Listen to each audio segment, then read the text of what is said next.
Controller drift in Minecraft can be frustrating, but it can often be resolved with a few simple steps. Follow this guide to help fix the issue. Step 1. Check for hardware issues.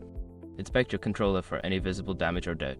Make sure the analog sticks are clean and free from debris that might cause drift. Step 2. Calibrate the controller. Go to your console or PC settings and find the controller calibration option. Follow the on-screen instructions to calibrate the analog sticks, which can help eliminate drift.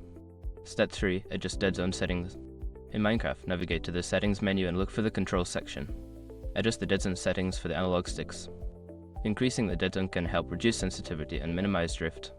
Step 4. Update controller firmware. Check if there are any firmware updates available for your controller.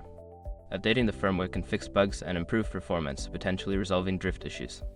Step 5. Consider replacement. If the drift persists after trying the above steps, it may be time to consider replacing the controller. Look for a compatible replacement that suits your gaming needs. By following these steps, you should be able to address controller drift in Minecraft effectively.